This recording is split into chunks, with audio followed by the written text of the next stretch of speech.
बेहतरीन तरीके से यूज करते हैं। तो चलिए, कंसीट पे आज का ये लेक्चर है आप सभी का, और बहुत ढेर सारे कॉन्सेप्ट को हम कंसीट पे सीखने वाले हैं। एक बार आप लोग अपनी तरफ से कंफर्म कर देंगे, am I clearly audible and visual to everyone? जल्दी चलिए, तो आप देखें, सबसे पहले हम क्वेश्चन आप सभी के सामने, पहला क्वेश्चन स्क्रीन पे है कि what is the original meaning of conceit. Conceit का ओरिजिनल मीनिंग क्या है? अब आप देखेंगे यहाँ पे चार ऑप्शन आप सभी के सामने है स्क्रीन पे। अ figure of speech, a striking parallel, a concept और इमेज, एंड इलोबरेट कंपैरिजन। आपके पास चार ऑप्शन है और आपको सबसे बेस्ट वाला ऑप्शन बताना है कि कंसीट के लिए एग्जैक्टली क्या हो सकता है। ठीक है, चार ऑप्शन, जल्दी जल्दी आप लोग जवाब देंगे। मेरी आवाज जा रही है सभी को क्लियरली? अगर जा रही हो तो आप लोग जल्दी से जवाब देंगे, और आप सभी से रिक्वेस्ट है कि एक बार आज के लिंक को आप सारे ग्रुप्स में अपने साथियों को शेयर कर दें ताकि सभी जल्दी से जल्दी आ सकें। तो पहला क्वेश्चन आप सभी के सामने ये है कि कंसीट का ओरिजिनल मीनिंग क्या है। एग्जैक्टली ओरिजिनल मीनिंग क्या था कंसीट का? जवाब दें आप लोग। हिमांशु कह रहे हैं डी होगा, दिव्या अग्निहोत्री कह रही हैं डी। देखिए, कंपैरिजन तो होगा, बहुत ठीक है, बड़े पैमाने पे कंपैरिजन हो रहा है, इलेबोरेट कंपैरिजन, लेकिन क्या ये एग्जैक्ट मीनिंग दे पा रहा है? यही मैंने कहा ना कि देखो, आप जब निश्चित तौर पे अच्छी किताबें पढ़ते हैं तो आपको अच्छे कॉन्सेप्ट मिलते हैं। मैं आपको एग्जैक्ट वो लाइन जो एम.एच. अब्राहम की बुक में दिया हुआ है, मैं वो लाइन पढ़ रहा हूं। सबसे पहली लाइन यही लिखा है कि originally meaning a concept or image conceit came to be the term for figure of speech in which establish a striking parallel, usually ingeniously elaborate between two very dissimilar things or situations। Language कठिन रहती है M H. Abraham की, तो थोड़ा सा दिक्कत होगा, लेकिन आपको जो सबसे पहला जो है पार्ट सेंटेंस का आप देखेंगे कि ओरिजिनली मीनिंग अ कॉन्सेप्ट और इमेज, यानी ओरिजिनली अगर मीन करने की बात किया जाए, मतलब की बात की जाए, तो इसका मतलब होता है कॉन्सेप्ट या फिर इमेज। तो ये है आपका कंसीट का एग्जैक्टली ओरिजिनल मतलब। ठीक है, आगे बढ़ते हैं अगले क्वेश्चन की ओर। और आप में से ज्यादातर लोग इस क्वेश्चन का जवाब नहीं दे पाए हैं। चलिए, कोई बात नहीं है, कई बार आप प्रश्नों को इसलिए जवाब नहीं दे पाते हैं क्योंकि उस डीपर लेवल की आपने रीडिंग नहीं की हुई होती है। जैसे कंसीट की बात होती है तो हम नॉर्मली फिगर ऑफ स्पीच बोल देते हैं, फिगर ऑफ स्पीच के रूप में ये बना, लेकिन काफी लेट में। एग्जैक्टली इसका मतलब क्या होगा आपसे ये पूछा गया है। चलिए अगले क्वेश्चन की ओर चलते हैं और देखते हैं ये क्वेश्चन का जवाब आप क्या देते हैं। How did conceit evolve to its later meaning in literature. जो कंसीट पहली मीनिंग, जो प्रारंभिक मीनिंग है, वो है कॉन्सेप्ट या इमेज। अब ये पूछ रहे हैं कि कंसीट कैसे जो है अब जो हम मीनिंग के रूप में देखते हैं वो किस तरह से इवॉल्व हुआ। चलिए बताइए। It became a term for imaginative stories.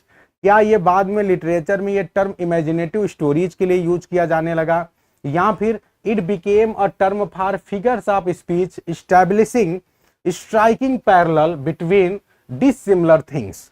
तो आप लोग अगर इस प्रश्न को ध्यान से पढ़ेंगे तो आप जवाब दे पाएंगे। It referred to the overly ornate language. क्या ये बहुत ज्यादा ऑर्नामेंटल लैंग्वेज के लिए यूज हुआ है, या it was used to describe exaggerated emotion, या फिर ये एग्जेजरेटेड इमोशंस को डिस्क्राइब करने के लिए यूज किया गया है। बहुत ही प्यारा क्वेश्चन है, आप लोग जल्दी से स्क्रीन पे देखेंगे और इस प्रश्न का जवाब आप लोग देंगे। तो कंसीट वर्ड जो है, जो प्रारंभिक मीनिंग इमेज या फिर कॉन्सेप्ट बताता है अपना, जब ये समय के साथ इवॉल्व हुआ लिटरेचर में, तो ये किस रूप में जाने लगा। जल्दी से आप लोग जवाब देंगे। बहुत अच्छा, 34 का जवाब आ रहा है बी। ठीक है, जितने भी लोग बी जवाब दे रहे हैं दे आर राइट, क्योंकि जो कंसीट है ये बाद में एक फिगर ऑफ स्पीच के रूप में यूज किया जाने लगा, और इसमें जो है आपको विशेष रूप से क्या दिखाई पड़ता है, डिसिमिलर थिंग के बीच में बहुत ही स्ट्राइकिंग पैरेलल। ठीक है, नॉर्मली जो पैरेलल आप सोच नहीं सकते, जो आपको आश्चर्यचकित कर दे, इस तरह का पैरेलल ये करके आपके सामने दिखाते हैं। ठीक है, I hope it is very clear to everyone. आगे बढ़ते हैं। नेक्स्ट क्वेश्चन आप सभी के सामने है, फ्रॉम विच इटालियन टर्म, वो कौन सा इटालियन टर्म है did English poet adopt conceit, conceit जो है किस इटालियन टर्म से लिया गया है। चलिए आप लोग जब तक जवाब दें मैं जल्दी से आप लोग के नाम पढ़ देता हूं जो लगातार कंटिन्यूअसली जवाब दे रहे हैं। श्लोक वरदान, हिमांशु, दिव्या, श्लोक, हिमांशु यादव, दिव्या अग्निहोत्री, रेहाना बीबी, हिमांशु यादव। बहुत अच्छा जी, आप सभी को बहुत बहुत बधाई भी, बहुत अच्छा आप लोग प्रयास कर रहे हैं। और एक बार आप सभी से रिक्वेस्ट है कि जल्दी से क्लास के लिंक को अपने दूसरे साथियों में भेज दें। बहुत ही बेहतरीन कॉन्सेप्ट लेकर आप सभी के लिए आया हूं मैं, बहुत ही बेहतरीन कॉन्सेप्ट है कंसीट। चलिए, तो कंसीट वर्ड जो है इंग्लिश पोएट ने इटालियन वर्ड से लिया था, वो कौन सा इटालियन वर्ड है जिससे कंसीट वर्ड लिया गया है। जवाब आप सभी का आ रहा है 35 का ए, दिव्या अग्निहोत्री ए, दिनेश कुमार सी, श्लोक वर्धान। ठीक है, ए सोच लीजिए भाई, जल्दी जल्दी देखिए और बताइए आप लोग what will be the answer,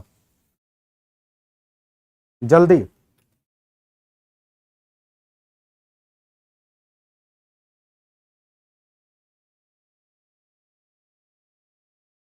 चलिए बहुत तेजी से आप लोग संख्या बढ़ाने की कोशिश करिए भाई। इसका जवाब होगा ए विल बी द आंसर। जो एग्जैक्ट वर्ड है जहां से लिया गया है वो है कंसेटो, कंसेटो वर्ड से लिया गया है, ध्यान रखिएगा आप लोग।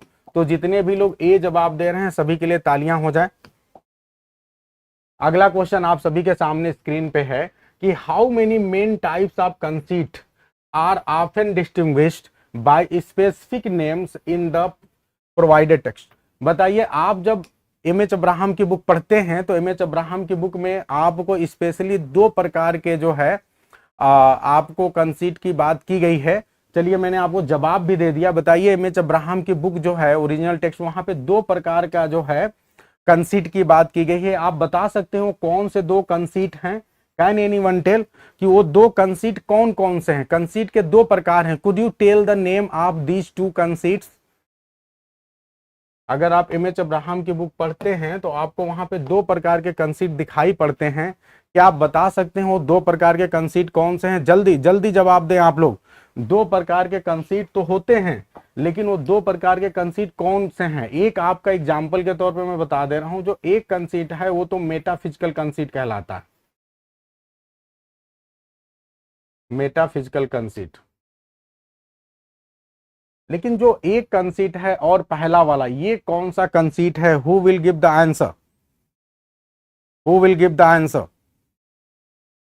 जवाब आप लोग जल्दी सोचें और बताएं। मैं अगले क्वेश्चन की ओर बढ़ता हूं, तब तक आप लोग जवाब दें कि मेटाफिजिकल जो कंसीट है टोटल वो दो प्रकार का होता है। एक कंसीट है मेटाफिजिकल कंसीट, दूसरा कौन है? अगला क्वेश्चन आप सभी के सामने स्क्रीन पे है। Which century is associated with the metaphysical conceit? कौन सी ऐसी सेंचुरी है जो मेटाफिजिकल कंसीट से एसोसिएटेड है? ठीक है, चलिए लग रहा है आपका जवाब नहीं आ रहा है, मैं आप लोगों को क्लियर कर दूं कि कंसीट के दो टोटल टाइप हैं। जो पहला वाला कंसीट है that is called Petrarchan conceit, Petrarchan, और जो दूसरा वाला कंसीट है that is called metaphysical conceit. तो ये याद रखेंगे आप लोग एग्जामिनेशन पॉइंट ऑफ व्यू से।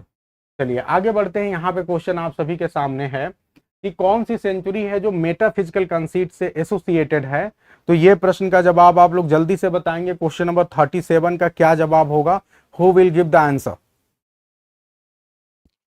बहुत अच्छा जी, तो इसका जवाब आप लोग दे रहे हैं 17 सेंचुरी। भाई एक बार देख लेते हैं कौन कौन 17 सेंचुरी बता रहा है 37 का। दिव्या अग्निहोत्री, हिमांशु, श्लोक वर्धान, हिमांशु, और आगे आप लोग और भी जवाब दे भाई। क्या आंसर होगा?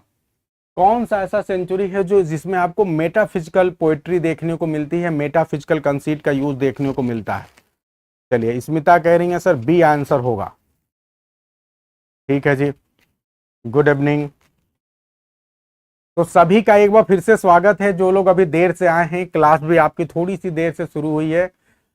हम लोग आज पढ़ रहे हैं कंसीट, और ये आपके एग्जामिनेशन पॉइंट ऑफ व्यू से बहुत ही इंपॉर्टेंट टॉपिक है। अभी तक हमने शुरू के 3 क्वेश्चन कर लिए हैं, अब हम चौथे क्वेश्चन पे हैं।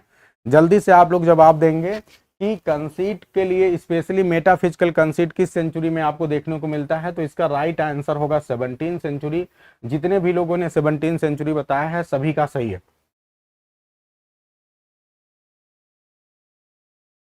यहां पे ध्यान दें, आपको एक्सप्लेनेशन में दिख जाएगा, the metaphysical conceit is a characteristic figure. आप अगर देखेंगे तो ये बहुत ही फेमस, बहुत ही इंपॉर्टेंट फीचर है in the works of John Donne and other metaphysical poets of 17th century. तो जितने भी जॉन डन हो गए और जितने दूसरे अदर मेटाफिजिकल पोएट्स हैं, वहां पे आपको ये बहुत ही महत्वपूर्ण रूप से दिखाई पड़ता है उनके वर्क्स में। चलिए, ये क्वेश्चन आप सभी के सामने स्क्रीन पे है। बिल्कुल बिल्कुल ध्यान दें। 1838 number question, which famous poet parodied some standard Petrarchan comparison in his sonnet. बहुत ही अच्छा क्वेश्चन है ये। आप बताइए ऐसा कौन सा पोएट है जिसने जो है पैरोडी किया था कुछ स्टैंडर्ड पेट्रार्कन कंपैरिजन। पेट्रार्कन जो आपका मेटाफिजिकल कंसीट था, पेट्रार्कन कंसीट, वहां पे आप देखते हैं कि बहुत ऐसी चीजें हैं जो कंपेयर की गई थी, ठीक है, डिसिमिलर थिंग्स का, तो उसका पैरोडी किया गया है किसी एक पोएट के द्वारा। आप बता सकते हो कौन सा पोएट है जिसने पैरोडी किया है? Who will give the answer?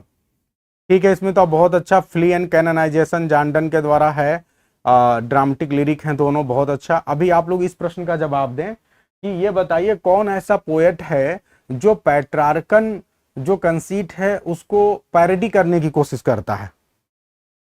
इसका जवाब आप लोग देने की कोशिश करिए। बड़ी दिक्कत है। दिक्कत इस बात की है कि अगर कठिन चीज लेके आ जाया जाए तो फिर क्या किया जाए, ज्यादातर लोग तो फिर कठिन चीजों को देखकर भाग जाते हैं। आप ये बताइए, जब ये टर्म आपके लिए इंपॉर्टेंट है, अगर मैं लेकर आया हूं तो ये बहुत ही इंपॉर्टेंट है आपके लिए, लेकिन आपकी संख्या जो है ये बता रही है कि आप लोग जो है कंसीट टर्म में बहुत ज़्यादा इंटरेस्टेड नहीं है और आपको पता नहीं है कितना ज़्यादा इंपॉर्टेंट है आपके लिए। चलिए, कोई बात नहीं है। अगर आप लोग को मैं यहाँ पे एम एच अब्राहम की बुक से कुछ लाइन है वो मैं पढ़ के सुना रहा हूँ, जरा सुनिएगा और बताइएगा। ये कुछ लाइन है, my mistress eyes, my mistress eyes are nothing like the sun, nothing like the sun. दूसरी वाली लाइन लिख रहा हूं, coral is far more red than her lips red. ये दो लाइन है, बड़ा इंपॉर्टेंट है, और इसके नीचे की दो लाइन है मैं पढ़ दे रहा हूं। My mistress eyes are nothing like the sun, coral is far more red than her lips red, if snow be white why then her breast are dun, if hairs be wires black wires grow on her head. क्या बात है, बहुत ही बेहतरीन line है, आप सभी को बता दें। और ये जो लाइन है आप में से देखते हैं कि कौन बता पा रहा है। यस, बहुत अच्छा, केवल स्मिता हैं जो कंटिन्यूसली जवाब दे रही हैं और बाकी लोग जो है they are very busy, nobody is here. कोई बात नहीं है, आप सभी को बता दें कि ये बहुत ही महत्वपूर्ण लाइन है और ये लाइन वास्तव में विलियम शेक्सपियर की लाइन है। अगर आप विलियम शेक्सपियर का सोनेट नंबर जो है, ये एम एच अब्राहम की बुक में दिया है, सोनेट नंबर 130 देखेंगे, सोनेट नंबर 130 देखेंगे विलियम शेक्सपियर का, तो वहां पे ये लाइन मिलता है। और विलियम शेक्सपियर ने पैरोडी किया है क्योंकि जितने भी उस समय के पोएट थे वो कंपैरिजन कर रहे हैं, अपनी लवर को जो है बहुत बड़ी बड़ी चीजों से कंपेयर कर रहे हैं, और इसीलिए पोएट ने सीधे कहा है कि जो मेरी लवर है, मेरी मिस्ट्रेस है, my mistress eyes are nothing like the sun, मेरी जो मिस्ट्रेस की आईज हो बिल्कुल भी सन की तरह नहीं है, उतनी चमक नहीं है जितना सन का।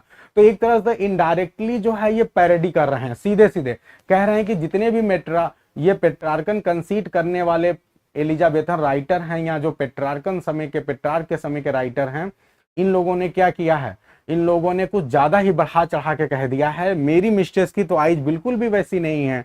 इसी तरह से coral is far more red than her lips red. और जब कोरल से, जब अक्सर देखिए लिप की तुलना जो है, लिप के रेडनेस की तुलना जो है कोरल से की गई है, तो कह रहे हैं भैया कोरल तो बहुत ज्यादा रेड है और मेरी मिस्ट्रेस की जो लिप्स है उतनी रेड नहीं है। ठीक है, तो ये बहुत ही शानदार तरीके से आपके विलियम शेक्सपियर साहब ने एक क्रिटिक की तरह जो है पैरोडी करने की कोशिश की है।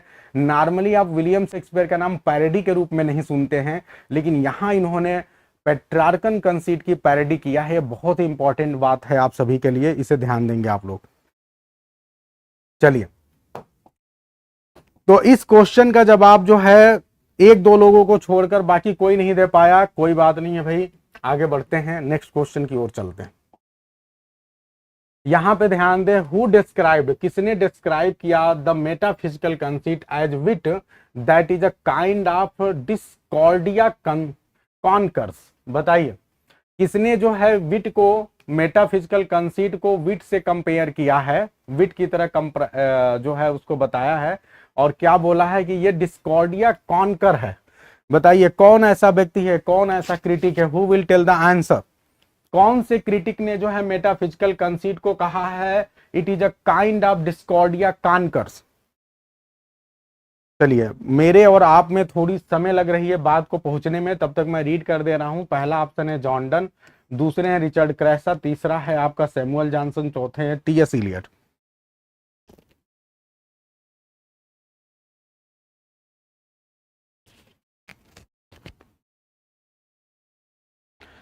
जल्दी से आप लोग जवाब देंगे, जैसे ही क्वेश्चन आपको दिख जाए आप तुरंत जवाब देना शुरू कर दें। Why are you waiting, for whom are you waiting? As soon as you see the question try to give the answer, because my voice is going later to you, quite later. तो इसका जवाब आप लोग जल्दी जल्दी देंगे। जवाब आया नीतू मिश्रा का डी, बाकी लोग जवाब दें।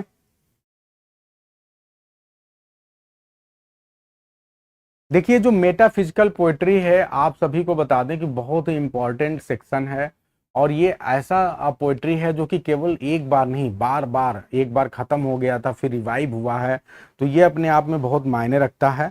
अभी तक जवाब सिर्फ 2 लोग का आया है भाई, वेरी सॉरी। जल्दी आप लोग जवाब दे भाई, जल्दी, फास्ट, रिप्लाई फास्ट।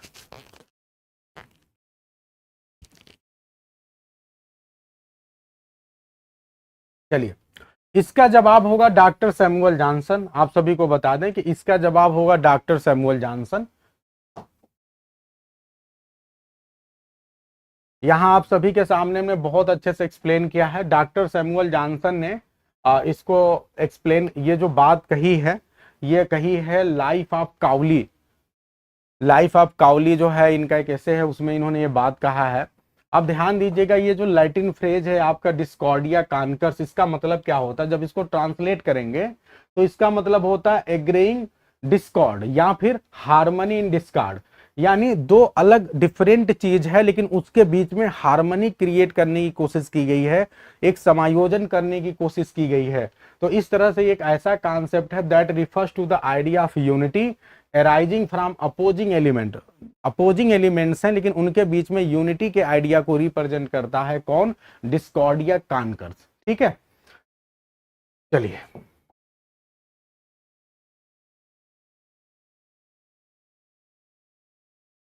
आगे बढ़ते हैं। नेक्स्ट क्वेश्चन आप सभी के सामने स्क्रीन पे है, पढ़ते हैं।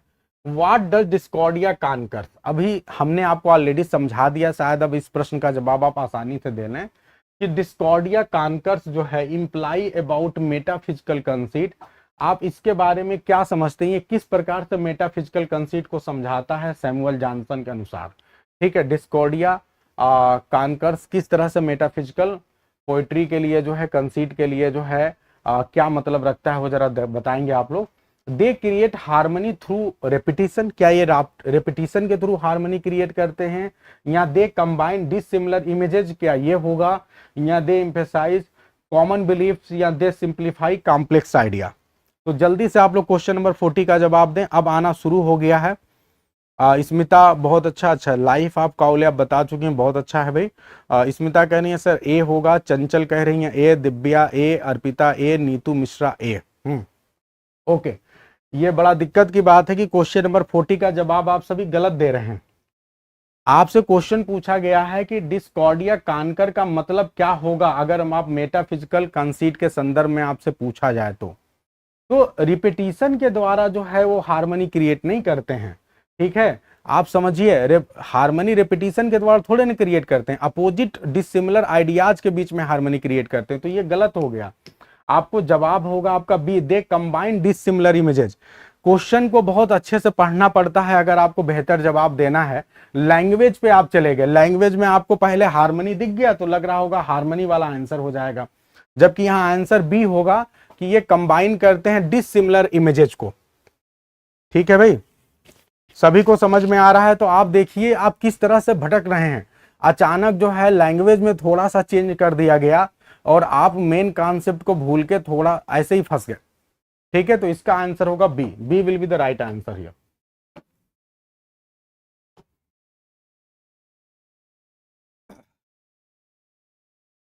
चलिए आगे बढ़ते हैं। What phrase did Samuel Johnson, वो कौन सा फ्रेज है जो सैमुअल जॉनसन यूज करते हैं to describe how at heterogeneous idea.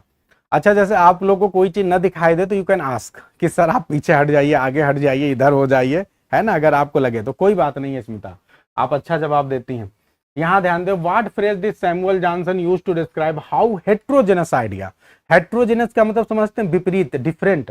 तो कैसे डिफरेंट आइडियाज जो हैं आर ब्रॉट टुगेदर, एक साथ लाए जाते हैं इन मेटाफिजिकल कंसेप्ट।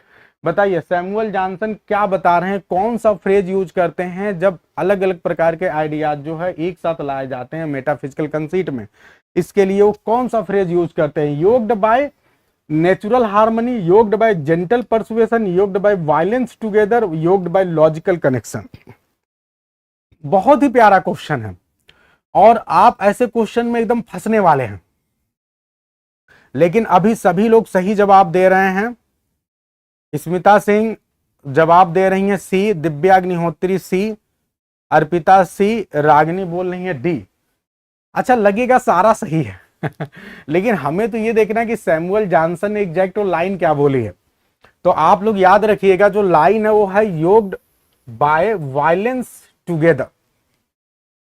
योक्ड का मतलब मिंगल, वायलेंस टुगेदर। भाई अपोजिट चीजें हैं, वो ऐसी दो चीजें हैं जिनमें कभी भी समानता नहीं हो सकती, लेकिन कैसे समानता की जा रही? वायलेंस के द्वारा, जबरदस्ती समानता की जा रही है, इसीलिए लिखा हुआ है योक्ड बाय वायलेंस टुगेदर।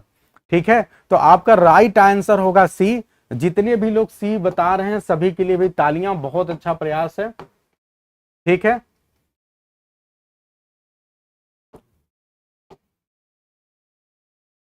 चलिए अगला क्वेश्चन आप लोग पढ़िए, तब तक मैं आप सभी के नाम पढ़ दूं भाई। ठीक है, स्मिता, अर्पिता, दिव्या, रागिनी, हिमांशु, चंचल, स्मिता, बहुत अच्छा जी, बहुत अच्छा प्रयास है भाई। आप सभी लोग लगातार जुड़े हुए हैं, लगातार जवाब दे रहे हैं, बहुत बेहतरीन प्रयास कर रहे हैं। जल्दी से आगे बढ़ते हैं अगले क्वेश्चन की ओर।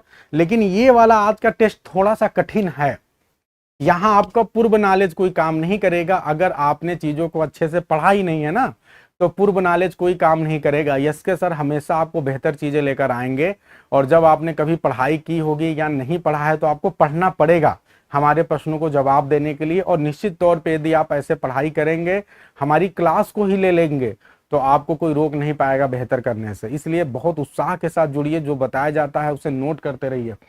अगला क्वेश्चन आप सभी के सामने है, What kind of knowledge did metaphysical poets exploit for their figures? बताइए मेटाफिजिकल जो पोएट्स हैं ये किस प्रकार के नॉलेज को यूज करते हैं, स्पेशली कंसीट में। जब वो कंसीट का इस्तेमाल करते हैं as a figure of speech, तो किस प्रकार के नॉलेज का यूज करते हैं आप सभी स्क्रीन पे देखेंगे। और जल्दी से देखिए, ओनली थियोलॉजिकल नॉलेज, क्या वो केवल थियोलॉजिकल नॉलेज का यूज करते हैं? Only practical and philosophical knowledge, या फिर ऑल नॉलेज, चाहे कॉमन प्लेस हो या इजोटेरिक हो या प्रैक्टिकल हो, थियोलॉजिकल हो, फिलोसफिकल हो, ट्रू या फैबुलस हो, या फिर ओनली साइंटिफिक नॉलेज। तो अब जो है जवाब आपका आने लगा है। क्वेश्चन नंबर 42 का जवाब जो है आ चुका है। अर्पिता कह रही हैं सी, दिव्या कह रही हैं सी, हिमांशु सी, और लोग भी जवाब दे भाई। जितने भी लोग सी जवाब दे रहे हैं सभी का सही है। चंद्रेश जी कह रहे हैं सी, तो C will be the right answer here. बहुत ही अच्छा क्वेश्चन है। एक्चुअली जो मेटाफिजिकल पोएट थे उन्होंने कहा किसी भी प्रकार, चूंकि वो बहुत बुद्धिमान थे, मेटाफिजिकल पोएट के लिए बार बार यूज किया था विट वर्ड। उन्होंने अपनी बुद्धिमत्ता का बहुत ज्यादा प्रयोग किया अपनी पोएट्री में। वो बहुत पढ़े लिखे थे, तो उनको जहां से भी मिल रहा था, किसी भी फील्ड से, किसी भी एरिया से, यहां तक कि कॉमर्स के फील्ड से भी, हैं, बिजनेस, ज्योमेट्री से, मैथ से भी मिल जा रहा है। जैसे आप देखते हैं जॉर्डन किस प्रकार कंपस से अपनी तुलना करते हैं, कंपस के दोनों जो फीट हैं उससे अपने लब और अपने लवर्स की तुलना करते हैं, अपने और अपने लवर की।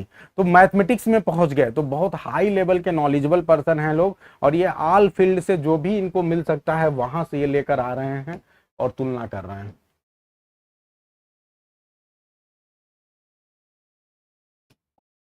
चलिए नेक्स्ट क्वेश्चन आप सभी के सामने स्क्रीन पे आप लोग जवाब देंगे। Which poem by John Donne uses a flea biting both lovers as a basic reference for the lyric speaker's argument. देखिए इनकी पोइट्री में आर्गुमेंट तो जम के मिलता ही है, तो आप बताइए वो कौन सा पोयम है जिसमें जॉन डन साहब जो है एक बहुत बड़े राइटर हैं, मेटाफिजिकल पोइट्री के सबसे बड़े राइटर माने जाते हैं, फादर ऑफ मेटाफिजिकल पोइट्री भी इनको कहा जाता है।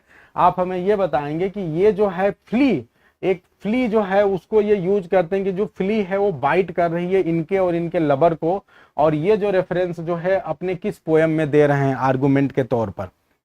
जल्दी से आप लोग देखें क्वेश्चन नंबर 43 का आंसर जो है आप लोग जवाब दे रहे हैं यस, स्मिता, ई पाठशाला, स्मिता, दिनेश कुमार, रेहाना बीबी, अर्पिता, चंचल, रागनी। इसका जवाब होगा सी, पोयम का नाम ही है द फ्ली। इतना बेहतरीन पोयम है, पोएट कह रहा है, पोएट बहुत ही शानदार तरीके से कह रहा है कि भैया हमें शादी वादी करने की क्या जरूरत है, और हमसे ज्यादा सच्चा प्यार किसका प्यार होगा। पोएट ये कह रहा है कि जब बताओ एक मक्खी, एक फ्ली है, उसने तुमको काटा और फिर उसके बाद आके मुझको काट दिया, अब उसने हम दोनों को काट दिया, तो अब बताओ तुम्हारा ब्लड मेरे अंदर आ गया है, ठीक है, और अब ये मेरा ब्लड तुम्हारे अंदर, तुम्हारा ब्लड मेरे अंदर, अब हमसे ज्यादा पायस कौन होगा। हमारा तो ऐसे ही हो गया, ईश्वर ने इस मक्खी के द्वारा ही हम दोनों, हमारा प्यार जो है हमेशा हमेशा के लिए जो है अमर हो गया। तो बहुत बड़ी लेवल की बात ये करते हैं। चलिए देखते हैं ये जॉन डन का जो पोयम है यहाँ पे पढ़ेंगे। ये कहते हैं the speaker uses a flea that a bitten both him, जैसे एक फ्ली है उसने दोनों को काट लिया है, एंड हिज बिलवेड, उसको और उसके बिलवेड को, एज अ सेंट्रल मेटाफर, एक मेटाफर के तौर पे, और इसलिए वो अपने बिलवेड को परसुएड करता है टू स्लीप विद हिम, ठीक है। ही आर्ग्यूज, वो आर्ग्यू करता है that since the flea has already mingled their blood, कि फ्ली ने ऑलरेडी उनके ब्लड को मिला दिया है, they are already intimately connected, तो चूंकि अब उनके ब्लड मिल गए हैं तो ऑलरेडी वो कनेक्ट हो चुके हैं। He presents the flea as a marriage bed, और फ्ली को कहता है कि वो तो मैरिज बेड की तरह है, एंड मैरिज टेम्पल, वो मैरिज टेम्पल की तरह है, क्योंकि हमारे ब्लड को उसने मिला दिया, यानी उसने हमारी शादी करवा दी, तो बहुत बड़ी बात है, यानी फ्ली को टेम्पल बता रहा है। जैसे आप टेम्पल में जाते हैं किस लिए जाते हैं, शादी के लिए जाते हैं, तो हमारी शादी जो है फ्ली ने करवा दिया, तुम्हारे ब्लड को मेरे ब्लड में मिला दिया, तो इसका मतलब वो टेम्पल की तरह हो गया। क्या बात है। तो ये इस तरह से the union of blood with in the insect is a form of a marriage. तो बहुत ही बेहतरीन तरीके से एग्जाम्पल देते हैं, कंपेयर करते हैं, बहुत ही शानदार।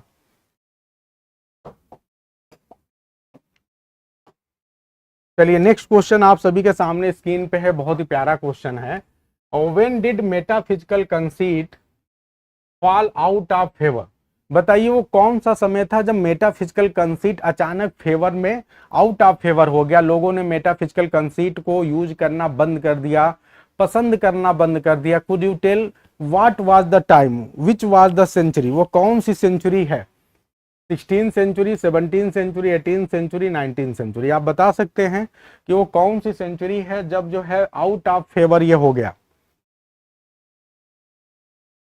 जल्दी आप लोग सोचें और बताएं।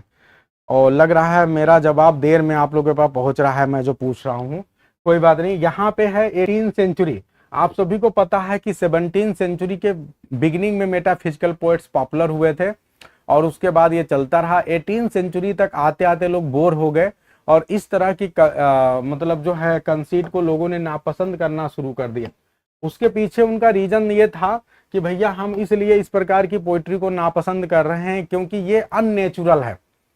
ठीक है, तो इस तरह की अननेचुरल बहुत हाईली जो है विट वाला है, विजडम वाला है, ये ठीक नहीं है, तो लोगों ने इसको बंद कर दिया। ठीक है, बहुत अच्छा स्मिता। आगे क्वेश्चन है, आगे ध्यान दे, why did the metaphysical conceit जो है fall out of favour in 18th century. लो, ये प्रश्न भी है, जवाब भी यही है। बताइए ऐसा क्या रीजन था, ऐसा क्या कारण था मेटाफिजिकल कंसीट जो है आउट ऑफ फेवर हो गया, लोगों ने पसंद करना बंद कर दिया। आपके सामने 4 ऑप्शन है। It was consider too simple, क्या ये बहुत ज्यादा सिंपल था इसलिए इसके लोगों ने पसंद कर दिया, नापसंद कर दिया। It was regarded as strained and unnatural, ये ऐसा माने जाने लगा कि ये बहुत ही स्ट्रेन्ड है, जबरदस्ती करके यहाँ पे कंपेयर किया जा रहा है और अननेचुरल है। क्या ये रीजन है? या इट बिकेम टू पॉपुलर, या ये बहुत पॉपुलर हो गया था, या poets prefer longer narrative form, या लोगों को पोएट्स को लॉन्गर नरेटिव फॉर्म की जरूरत थी। तो बहुत अच्छा, इसका जवाब है बी। ठीक है, ये इसका जवाब होगा B. B will be the right answer.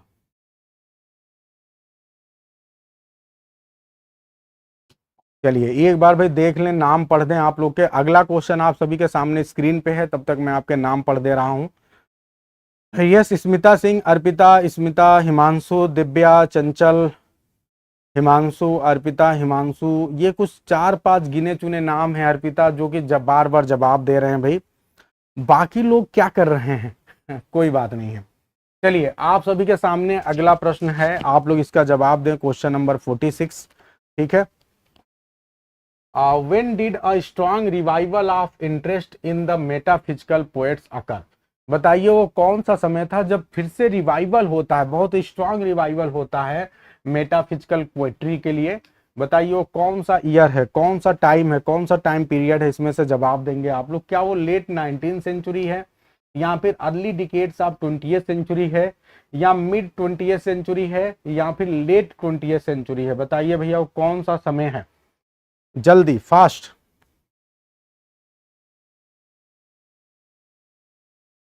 जवाब दें आप लोग। चलिए एक बार मैं देख लूं। स्मिता, अर्पिता, ई पाठशाला, चंद्रेश, ओके, हिमांशु, अर्पिता, रेहाना, दिव्या, स्मिता, अर्पिता। ठीक है, इसका जवाब जो है लेट 19th सेंचुरी नहीं है, इसका जवाब होगा B, early decade of the 20th century. 20th century के बिगिनिंग में ये फिर से जो है रिवाइव किया जाता है। ठीक है, इसका जवाब होगा बी, 20th सेंचुरी के बिगिनिंग में रिवाइव किया जाता है। जितने लोग बी जवाब दे रहे हैं उनके लिए तालियां हो जाए। और आप सभी को बता दें कि इसको रिवाइव करने का श्रेय जाता है टी.एस. इलियट साहब। टी.एस. इलियट साहब एक बहुत बड़े राइटर हैं और उन्होंने जो है बहुत ढेर सारे पोएम्स, एसेज लिखे हैं। जैसे आप लोग को याद होगा कि एक उन्होंने एसे लिखा है मेटाफिजिकल पोएट्स। मेटाफिजिकल पोएट्स अगर आप लोग को याद ना हो तो नोट कर लें, ये टी.एस. इलियट साहब ने लिखा है। इसके अलावा एक दूसरा इससे ऐसे इन्होंने एंड्रू मार्वेल के ऊपर भी लिखा है एक ऐसे, एंड्रू मार्वेल। ठीक है, और आपसे एक एग्जाम में अक्सर क्वेश्चन पूछा जाता है कि किसने ये कॉन्सेप्ट दिया था, डिसोसिएशन ऑफ सेंसिबिलिटी। तो डिसोसिएशन ऑफ सेंसिबिलिटी का कॉन्सेप्ट जो है वो दिया था टी.एस. इलियट साहब ने। और ये कहां पे दिया था डिसोसिएशन ऑफ सेंसिबिलिटी का कॉन्सेप्ट?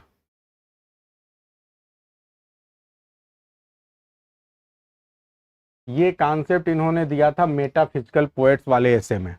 ठीक है, तो बहुत ही ध्यान रखिएगा, टी.एस. इलियट साहब का बहुत ज़्यादा श्रेय जाता है, इन्होंने मेटाफिजिकल पोइट्री को रिवाइज किया था। इसके अलावा एक नाम और आप याद रखेंगे, एक नाम और आप लोग याद रखेंगे, मैं आप लोग को नोट कर दे रहा हूं। ये एक अच्छे क्रिटिक हैं, इनका नाम याद रखिएगा। इनकी एक बुक आई थी जो बड़ी फेमस बुक थी, जिसकी वजह से मेटाफिजिकल पोइट्री रिवाइव की गई थी। नाम बता दे रहा हूँ आप लोग को। चलिए मैं एक क्वेश्चन आगे बढ़ा दे रहा हूं ताकि आप लोग उस क्वेश्चन को भी देख पाए, ताकि जवाब दे पाए। तब तक मैं आपको नाम बता दे रहा हूं। नाम है इनका H.J.C. ग्रीसन।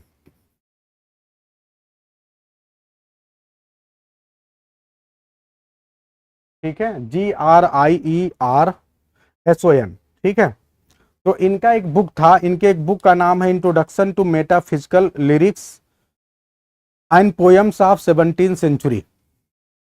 ठीक है, इन्होंने एक इंट्रोडक्शन लिखा था जिसमें इन्होंने इनके लिए बहुत बात की थी।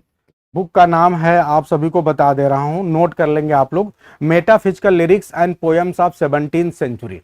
तो इस बुक के इन्होंने इंट्रोडक्शन में मेटाफिजिकल पोएट्स की तारीफ की थी और उसको बहुत अच्छे से समझाया था। फिर इन्होंने शुरुआत से लेके अब तक जो है जितने भी अच्छी पोएम्स थी जो मेटाफिजिकल पोएट्री में कहीं ना कहीं एग्जिस्ट करती थी, उन सारे को दिया था इन्होंने बहुत अच्छे से। तो ये आप लोग याद रखना, दो लोग का नाम बड़ा ही फेमस है, टी.एस. Eliot and Grierson. आप सभी के सामने अगला क्वेश्चन स्क्रीन पे है, विच मॉडर्न पोएट, कौन सा मॉडर्न पोएट है use the comparison of the evening to a patient etherised upon a table. ये बहुत ही फेमस, आप लोग को याद होगा कि बहुत ही फेमस लाइन है, और ये जो है तुलना किया है किस मॉडर्न पोएट ने, एक पेशेंट को जो कि टेबल के ऊपर एथराइज्ड किया गया। बहुत अच्छा जी, बहुत अच्छा। क्वेश्चन नंबर 47 का जवाब जो है हिमांशु सी, एक बार नाम पढ़ लूं मैं भाई, अर्पिता, स्मिता, हिमांशु, स्मिता, अर्पिता। ठीक है, बहुत अच्छा जी। तो ये बहुत अच्छा भाई, आप सभी बहुत अच्छा बता रहे हैं। ये जो है आपका जो है टी.एस. इलियट साहब हैं, और टी.एस. इलियट का बहुत ही फेमस एक पोयम है, पोयम का नाम क्या है, ध्यान रखिएगा, the love song of J Alfred Prufrock. बहुत ही फेमस पोयम है, यहाँ पे टी.एस. इलियट ये कंपैरिजन करते हैं। बहुत अच्छा स्मिता, लगातार आप अच्छा जवाब दे रही हैं। इन्होंने ये पोयम एक एग्जाम्पल है ड्रामेटिक मोनोलॉग का, बिल्कुल ये एक ड्रामेटिक मोनोलॉग है जिसमें प्रूफ्राक ही जो है अपनी सारी बात कहता हुआ नजर आता है। और इसी में एक लाइन है, ध्यान रखिएगा, I am not Prince Hamlet. ये कई बार एग्जाम में क्वेश्चन आता है, I am not Prince Hamlet, कौन कहता है मैं प्रिंस हैमलेट नहीं हूं। तो ध्यान रखिएगा, ये कोई और नहीं, ये प्रूफ्राक ही कहता है इस पोयम में कि मैं प्रिंस हैमलेट नहीं हूं। बहुत ही बेहतरीन ये जो है क्वेश्चन है, और आपको इसे कनेक्ट करना है, आपके एग्जाम में आता है। चलिए ठीक है, तो आज आप लोग भी बहुत इंटरेस्टेड नहीं हैं, संख्या आपकी कम है, ये दर्शा रही कि आप लोग को अच्छा चीज नहीं पढ़ना है। तो आपको जो कॉमन चीजें हैं वही चीजें लाई जाएंगी, बहुत अच्छी चीजें आप लोग के लिए नहीं लाई जाएंगी। यहाँ हो सकता है शायद ये रक्षाबंधन का समय है, इस वजह से। तो इन सारी चीजों को ध्यान में रखते हुए मैं बता रहा हूँ कि आज की क्लास यहीं पे एंड की जाती है, और जो आपकी अगली क्लास होगी, अब ये जो है हम प्रोबेबली संडे या मंडे को रखेंगे, रक्षाबंधन को देखते हुए इधर 1 या 2 दिन की छुट्टी हो सकती है।